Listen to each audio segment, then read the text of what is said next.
বক্তব্য রাখছেন, যার জন্য আপনারা দীর্ঘক্ষণ ধরে অধীর আগ্রহে বক্তব্য শুনছেন। আমাদের উত্তরবঙ্গের কৃতি সন্তান, রংপুর বিভাগীয় সাংগঠনিক সম্পাদক জনাব জননেতা জনাব আব্দুল খালেক, জননেতা জনাব আব্দুল খালেক ভাই, তাকে বক্তব্য রাখার জন্য বিনীতভাবে অনুরোধ রাখছি।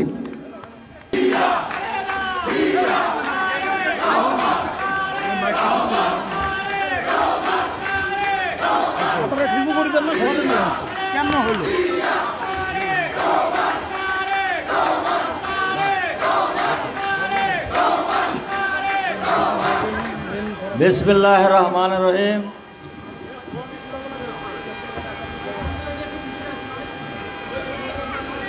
বীরগঞ্জ পৌরসভার আজকের এই দ্বিবার্ষিক সম্মেলনে সংগ্রামী সভাপতি, বীরগঞ্জ পৌর সংগ্রামী আহ্বায়ক সাইফুল আজাদ মণ্ডল, আমাদের এই দ্বিবার্ষিক সম্মেলনে উদ্বোধক হিসেবে যিনি উদ্বোধন করেছেন আমাদের বিভাগের সহসাংগঠনিক সম্পাদক, পার্শ্ববর্তী গোবিন্দগঞ্জের সন্তান অধ্যাপক আমিনুল ইসলাম, প্রধান বক্তা যিনি কিছুক্ষণ আগে বক্তব্য দিয়েছে, এই পীরগঞ্জের আপনাদের সবচেয়ে জনপ্রিয় নেতা, আগামী দিনে তারা আমরা সংসদে দেখতে চাই নাকি? আপনাদের সবচেয়ে জনপ্রিয় নেতা দেখলাম, আমি বক্তব্য শুনলাম, জেলা বিএনপির দায়িত্বে প্রাপ্ত আহ্বায়ক জননেতা পীরগঞ্জের আপনাদের সন্তান সাবেক ছাত্রনেতা সাইফুল ইসলাম আমাদের মাঝে উপস্থিত।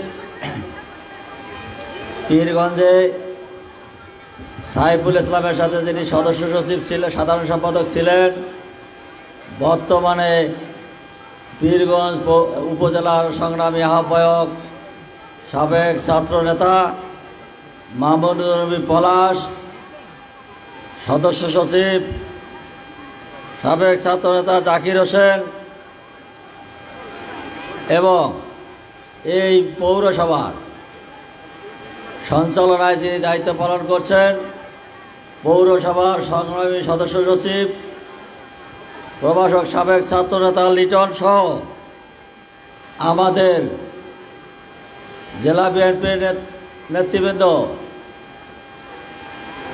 ফিরোজ আলম এবং আমাদের নির্বাচন কমিশনার বৃন্দ, সম্মানিত নির্বাচন কমিশনার বৃন্দ, যারা আপনাদের পৌরসভার এই কাউন্সিলকে সুন্দরভাবে সমাপ্ত করার জন্য কাজ করেছেন,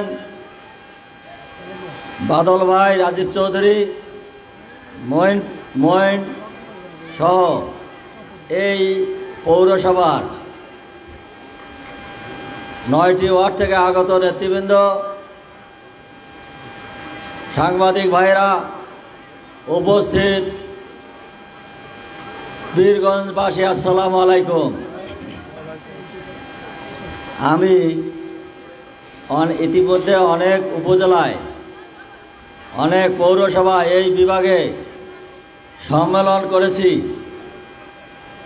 কিন্তু পীরগঞ্জে এসে আমি খুব সুন্দরভাবে যে জিনিসটা দেখলাম, ধন্যবাদ দেওয়ার যোগ্য যে আমাদের মা বোনেরা অধিক সংখ্যায় এসেছেন এবং এই স্থান ত্যাগ না করে বক্তব্য শুনলেন। এজন্য দলের পক্ষ থেকে আপনাদেরকে ধন্যবাদ জানাচ্ছি।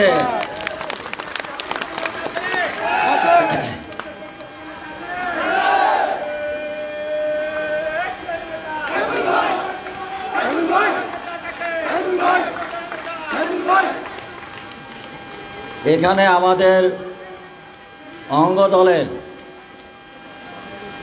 ছাত্র দল, যুব দল, স্বেচ্ছাসেবক দল, কৃষক দল, এই মহিলা দল, মৎস্যজীবী দল, তাঁতি দল, মুক্তিযোদ্ধা দল, শ্রমিক দল, ওলামা দল, জাসাস সহ অনেক নেতৃবৃন্দ এখানে এসেছেন। দীর্ঘক্ষণ ধরে কষ্ট করতেছেন, দলের পক্ষ থেকে তাদেরকে শুভেচ্ছা অভিনন্দন জানাচ্ছি। এই পীরগঞ্জ বাংলাদেশের মানুষ কিন্তু এই পীরগঞ্জকে জানে। পীরগঞ্জের এই রংপুরের মানুষের, বাংলাদেশে ঢাকায় যারা যান, বাংলাদেশের যে কোনো এলাকায় যান, রংপুরে মানুষের একটি সুনাম আছে, এই বাইরের দেশের মানুষের একটি সুনাম আছে।